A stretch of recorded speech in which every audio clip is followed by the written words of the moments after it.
Sehingga ibu hamil yang melakukan isoman akan mengenali gejala-gejala awal saat kondisinya memburuk. Aktivitas apa yang harus dilakukan oleh ibu hamil selama isoman?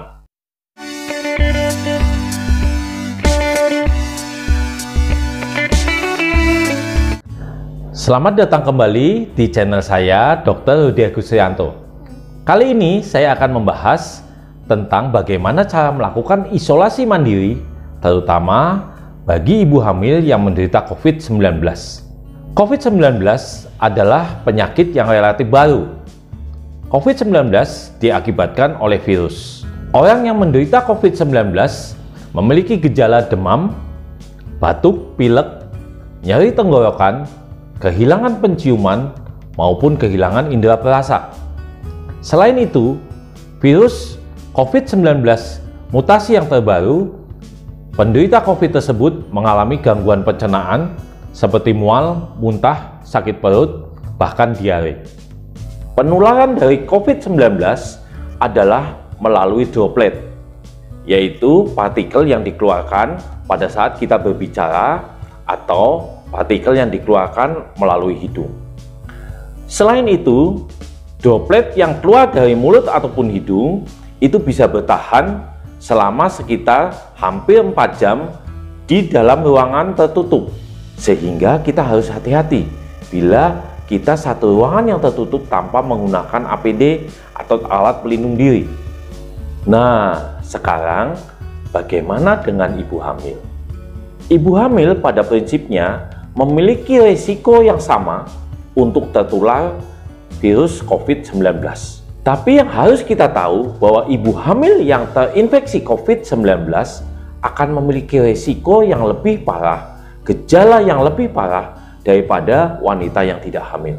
Sehingga kita harus betul-betul mengerti bagaimana ibu hamil yang menderita COVID melakukan isolasi mandiri di rumah ataupun kapan harus datang ke fasilitas kesehatan terdekat.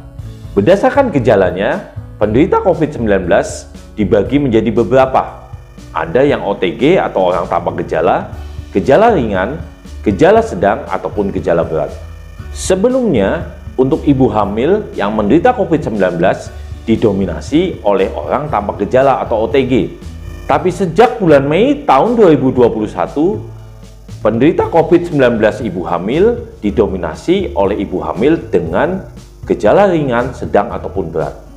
Tidak semua ibu hamil yang menderita COVID harus dirawat di rumah sakit. Ibu hamil menderita COVID yang orang tanpa gejala atau OTG dan memiliki gejala ringan bisa melakukan isolasi mandiri asalkan memenuhi persyaratan yang ditetapkan baik secara medis maupun secara lingkungan di rumahnya. Tujuan utama dari isolasi mandiri adalah mencegah terjadinya penularan atau transmisi dari seseorang yang menderita COVID ke seseorang yang masih sehat. Sehingga prinsip-prinsip pencegahan penularan tersebut itulah menjadi prinsip utama dari isolasi mandiri. Syarat ibu hamil yang boleh melakukan isolasi mandiri adalah yang pertama, ibu hamil tersebut ditetapkan oleh dokter bahwa boleh melakukan isolasi mandiri. Jadi, ibu hamil memang harus memeriksakan dirinya lebih dahulu pada saat dia menderita COVID-19. Syarat yang kedua, ibu hamil tersebut harus bisa melakukan pemantauan terhadap kesehatan dirinya. Yang ketiga, harus memenuhi syarat rumah yang layak untuk dilakukan isolasi mandiri. Selanjutnya, ibu hamil yang boleh melakukan isolasi mandiri di rumah adalah ibu hamil dengan usia kehamilan kurang dari 37 minggu. Mengingat isolasi mandiri dilakukan kurang lebih 10-14 hari. Sehingga kalau lebih dari 37 minggu, ditakutkan ibu hamil tersebut harus sudah melakukan persalinan.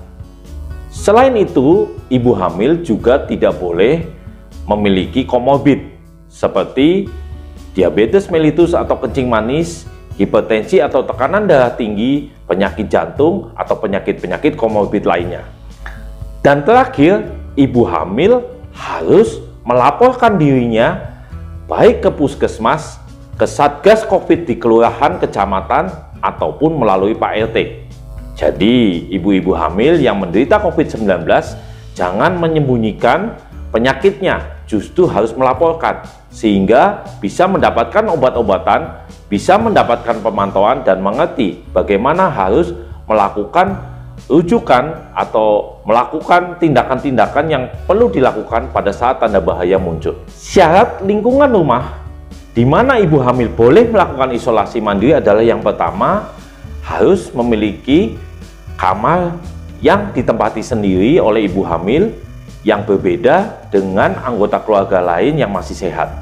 Selain itu, lingkungan di sekitar rumah juga harus mendukung. Karena sekarang banyak sekali stigma negatif yang beredar di masyarakat yang justru mengucilkan orang-orang yang menderita COVID. Padahal orang-orang yang menderita COVID, apalagi ibu hamil yang menderita COVID, memerlukan bantuan dari masyarakat atau lingkungan sekitarnya. Sehingga memang syarat isoman lingkungannya harus mendukung.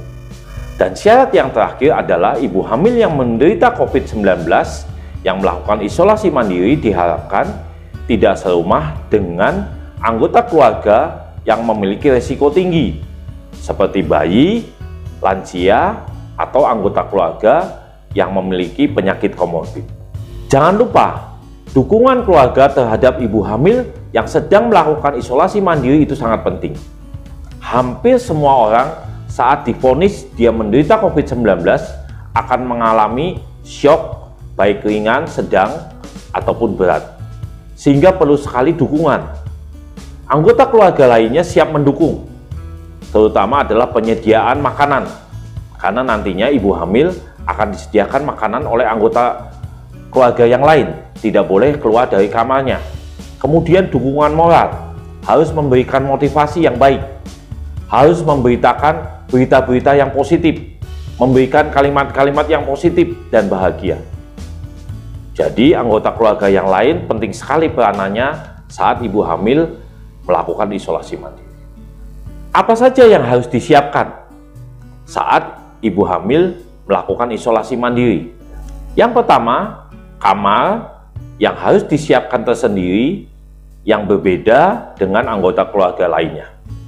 Yang kedua, alat makan harus disiapkan tersendiri untuk ibu hamil yang menderita isoman. Yang ketiga, diharapkan atau sebaiknya di kamar tersebut ada wastafel dan juga ada kamar mandi tersendiri.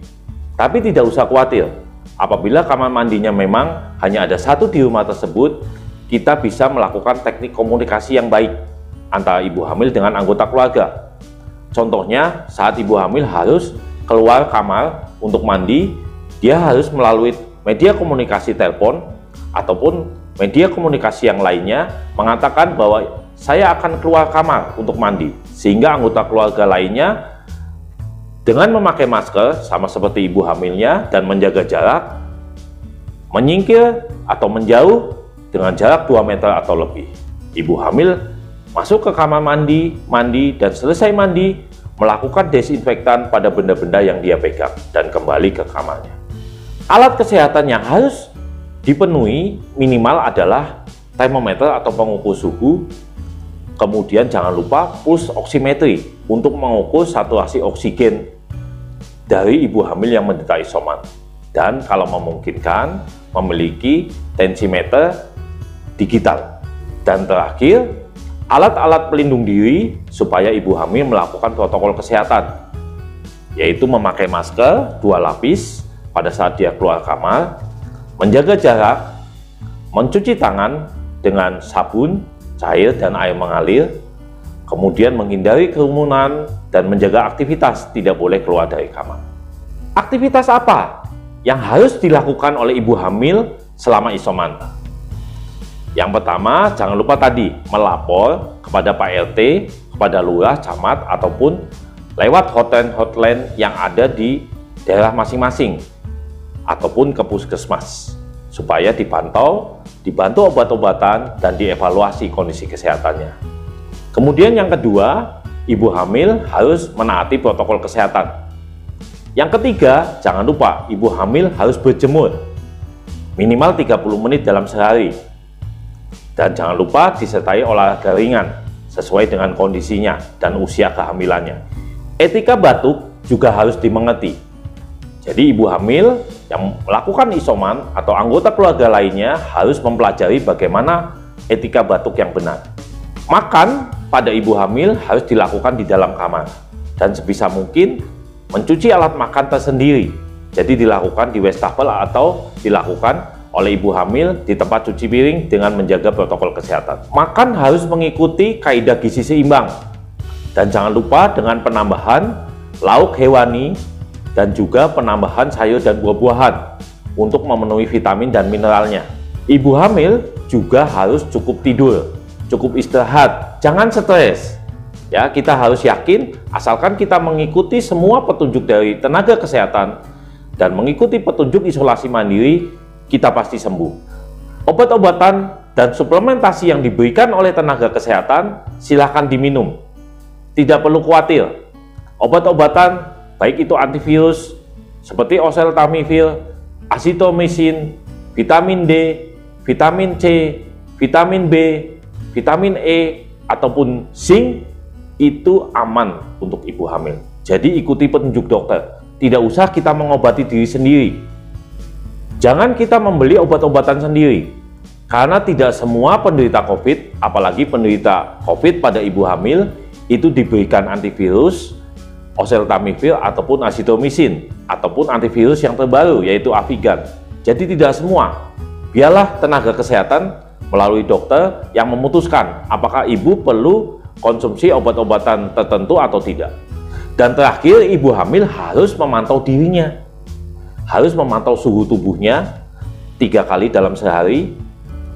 Kemudian memantau saturasi oksigen memakai pulse oximetry 3 kali dalam sehari dan sebisa mungkin melakukan tensimeter melalui tensimeter digital. Dan hasilnya harus dilaporkan ke puskesmas melalui media komunikasi sesuai petunjuk dari tenaga kesehatan di puskesmas. Sehingga ibu hamil yang melakukan isoman akan mengenali gejala-gejala awal saat kondisinya memburuk dan siap untuk dilakukan rujukan ke rumah sakit atau ke fasilitas kesehatan yang ditunjuk oleh kabupaten kota setempat.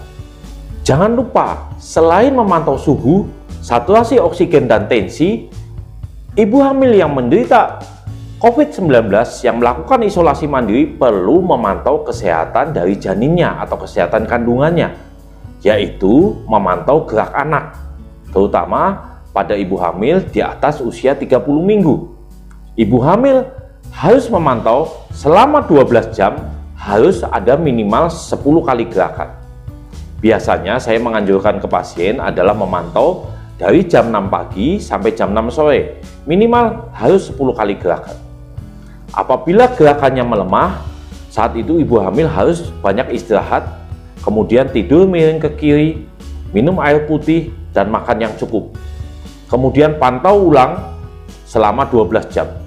Kalau memang gerakannya masih kurang dari 10 kali gerakan, silakan segera lapor ke tenaga kesehatan, baik datang langsung ke fasilitas kesehatan ataupun melalui media komunikasi.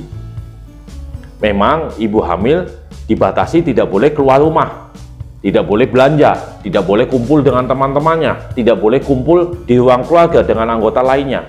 Tapi ibu hamil harus tetap segera ke fasilitas kesehatan kalau terdapat tanda kondisi memburuk atau tanda bahaya pada persalinannya maupun dirinya. Jadi jangan ragu, jangan saat gawat ibu hamil baru datang ke fasilitas kesehatan atau melapor, karena itu akan terlambat dalam penanganan. Ibu hamil di seluruh Indonesia akan mendapatkan buku seperti ini, buku kesehatan ibu anak berwarna pink. Nah, ibu-ibu hamil baik yang menderita COVID maupun yang tidak menderita COVID, silahkan membaca lengkap isi dari buku kesehatan ibu anak ini. Karena buku ini berisi informasi yang sangat penting tentang kesehatan ibu maupun kesehatan anak sampai usia 6 tahun. Untuk khusus ibu hamil yang menderita COVID yang melakukan isoman harus membaca, terutama adalah tanda bahaya pada persalinan maupun tanda bahaya pada kehamilan. Itu ada di halaman 21 pada buku KIA ini. Jadi ibu hamil, ayo bacalah isi dari buku KIA. bapak-bapak atau suami, anggota keluarga lain juga perlu membaca, sehingga saling mengingatkan akan tanda bahaya pada kehamilan maupun persalinan. Nah, ini adalah halaman 21. Ada tanda bahaya di sini. Bila demam tinggi, bila mual muntah, bila perdarahan, bila sesak napas, harus segera dilakukan rujukan ke fasilitas kesehatan terdekat. Jangan lupa lapor melalui Satgas maupun melalui puskesmas, sehingga ibu-ibu hamil bisa mendapatkan bantuan, baik memakai transportasi yang disediakan oleh puskesmas ataupun diberikan nasihat atau saran terapi dari puskesmas atau tenaga kesehatan terdekat. Bapak-bapak yang memiliki istri hamil kemudian menderita COVID-19 boleh membawa istrinya menggunakan kendaraan pribadi, tapi tidak boleh menggunakan kendaraan umum karena akan menyebabkan penularan atau transmisi. Kalaupun terpaksa menggunakan kendaraan umum, sebaiknya menggunakan online dengan tetap melakukan protokol kesehatan. Ibu hamil yang melakukan isoman jangan lupa harus menjaga kebersihan ruangan. Anggota keluarga ataupun ibu hamil harus rutin melakukan desinfeksi terhadap benda-benda yang sering dipegang, seperti gagang pintu kamar mandi, ataupun benda-benda lain yang rutin dipegang, baik sengaja maupun tanpa disadari. Pakaian ibu hamil yang menderita isoman harus dicuci tersendiri, jangan digabung dengan anggota keluarga yang lain. Begitu juga dengan alat makannya. Nah, untuk sampah yang terdapat atau dihasilkan oleh ibu hamil yang menderita isoman seperti tisu, masker, itu harus disendirikan dan tolong harus dibungkus dengan plastik yang rapat. Kasihan para petugas kebersihan yang mengambil sampah di tempat ibu-ibu atau bapak-bapak yang ibu hamilnya isoman tidak tahu bahwa itu adalah sampah yang cukup berbahaya yang bisa menulari, sehingga kita harus sadar diri untuk menjaga kesehatan mereka juga. Sampah harus dibungkus dengan plastik tertutup. Jangan lupa, edukasi adalah melalui tenaga kesehatan dan melalui sumber informasi yang terpercaya.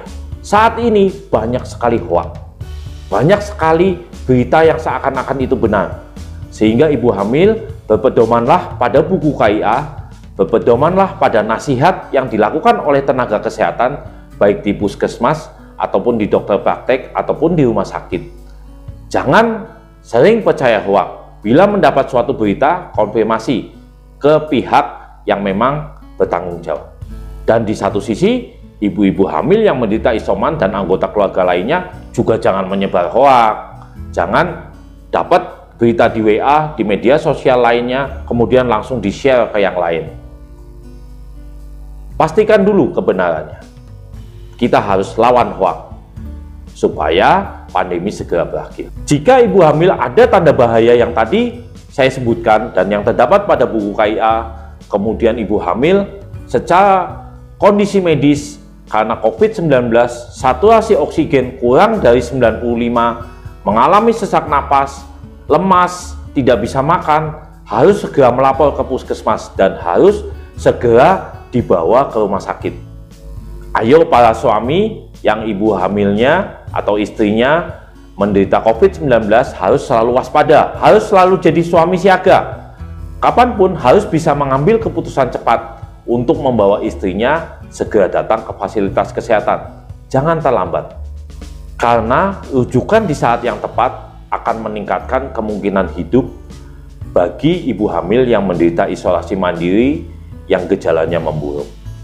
Isolasi mandiri pada ibu hamil sesuai juknis yang dikeluarkan oleh Kementerian Kesehatan dan WHO dikatakan bahwa isolasinya dilakukan selama 10 hari untuk ibu hamil penderita COVID-19 tanpa gejala. Untuk ibu hamil COVID-19 dengan gejala ringan dilakukan isolasi mandiri selama 10 hari dengan ditambah 3 hari bebas gejala. Jadi, kalau masih ada gejala yang dialami oleh ibu hamil yang menderita COVID-19 yang isoman, isolasi mandirinya harus diperpanjang. Setelah isolasi mandiri selesai, apa yang ibu hamil penderita COVID-19 harus lakukan? Yang pertama, laporkan kondisi kesehatan kepada tenaga kesehatan di puskesmas atau kepada dokter pribadi yang memang berkontak atau berkonsultasi dengan ibu-ibu. Yang kedua, lakukan pemeriksaan kehamilan sesuai panduan di masa pandemi.